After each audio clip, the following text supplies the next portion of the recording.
అందరికీ శనార్థులు దిల్దార్ వార్తలకు స్వాగతం. దానకర్ణుడని ఎవళ్ళంటారు చెప్పురా? ఇంకెవళ్ళంటారు? నన్నే కదా. నన్ను మించిన దానకర్ణురాలు ఉన్నదా లోకం మీద?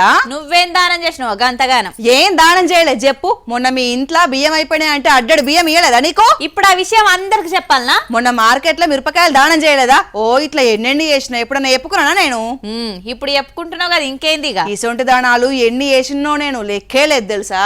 దానం అంటే చిన్న చిన్నవి కాదు, ఇగో గిట్ల జగ్గారెడ్డి లెక్క చెయ్యాలి. మళ్ళా పైసలు ఇచ్చిండా? చూడు ఈ తాప ఎవరిని ఆదుకున్నాడో. సామాన్య 10,000, చెప్పులు కొత్త చెప్పులకు 25,000, డబ్బకు 10,000, మొత్తం 50,000. నేను 50,000 ఇస్తే పెట్టుకో, చూస్తా మళ్ళీ వచ్చింది. ఎన్ని రోజులలో పెట్టుకుంటావు కానీ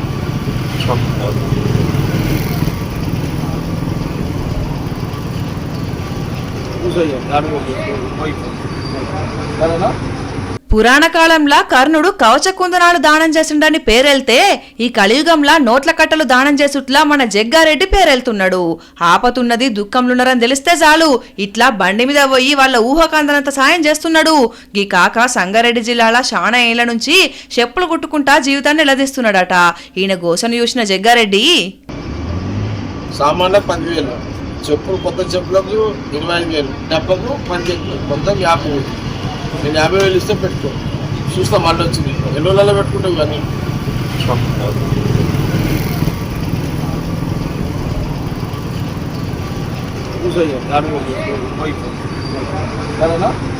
నిజంగా నువ్వు సూపరే అన్నా. నీ మంచితనానికి నీ మానవత్వానికి ఎన్ని వేల శనార్థులు చెప్పినా తక్కువే. జగ్గారెడ్డి మాట కరుకే గాని మనసు చెరుకు. ఇట్లా ఈ కాకే కాదు, మొన్నట్లా పానం మంచిగా లేదనంటే, ఒక పిల్లగానికి సైకిల్ కావాలంటే, ముస్లమ్మ ఆపతులు ఉన్నదనంటే, ఇట్లా ఎవరికి ఏం బాధ ఉన్నా నేనున్నా అని ముంగటుకొస్తున్నాడు. అయితే మున్సిపాలిటీ ఓట్ల ముంగట ఈ పైసలు వంచుడైంది అని ప్రతిపక్షాలు జగ్గారెడ్డి మీద కేసు పెట్టాలని లొలి చేసినాయి గాని పబ్లిక్ ఓడగొట్టినరని రూపాయి తీయకుండా ఓట్ల నాడే పైసలు ఖర్చేసే లీడర్లున్న ఈ కాలంలో ఓడిపోయినా గెలిచినా పబ్లిక్ కు మాత్రం పైసలు వంచుతున్నాడు జగ్గారెడ్డి. నిజంగా నువ్వు చాలా మంచోనివే అన్నా. చిన్నప్పుడు పరీక్షలు వస్తున్నాయంటే ఎంత సంతోషపడేదో. అబ్బో ఎందుకో, ఏమంటే సెలవులు వస్తాయి కదా అందుకు.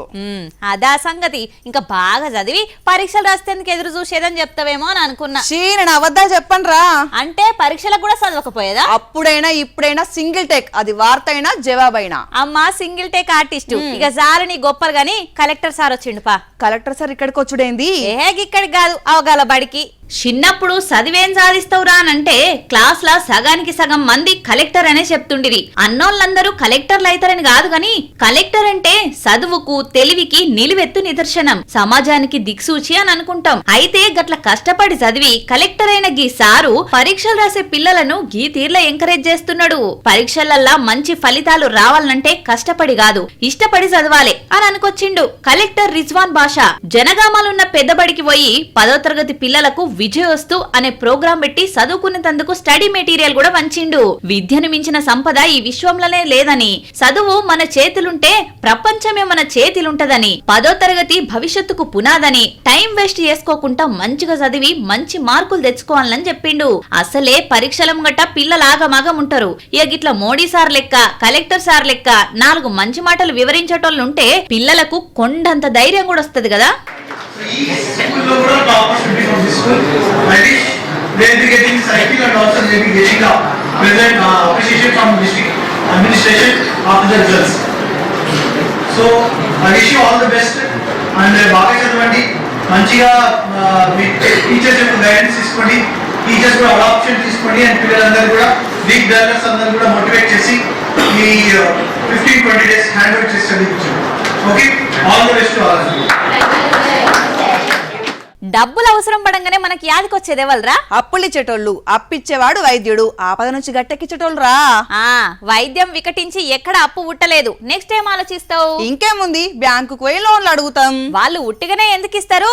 మన దగ్గర షూరిటీ అడుగుతారు కదా. బంగారమో నగలో పెట్టి తెచ్చుకోవాలి. అవసరం అన్నప్పుడు మనకు ఆప్షన్ లేదు కదా. ఇక మనకున్నది అతి తక్కువ ఆప్షన్లు గాని కొంతమందికి అయితే ఎన్ని ఆప్షన్లు. అబ్బా అవునారా? ఏందది?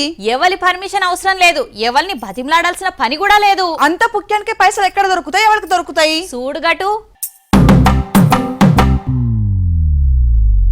కొనుక్కునేటోళ్లకు ఒకటే ఆప్షన్, కొట్టేసినోళ్లకు చూడుర్రి ఎన్ని ఆప్షన్లో. చిన్న చిన్న దుకాణాలు కాదు, ఏకంగా బ్యాంకులు లేదంటే బంగారం దుకాణాలు. ఇంతకన్నా విలువైన సెంటర్లు ఏముంటాయి ఎప్పుర్రి. ఇప్పుడు దొంగల పాలిట ఇయే కల్పవృక్షాలైనాయి.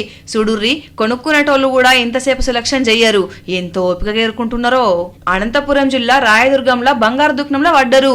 దగ్గర అరగంట సేపు అందులోనే నుసిలిర్రు. ఖజానా దర్శతందుకు మస్తు దాన్లాడిర్రు గాని వాళ్ళతోటి కాలేదు.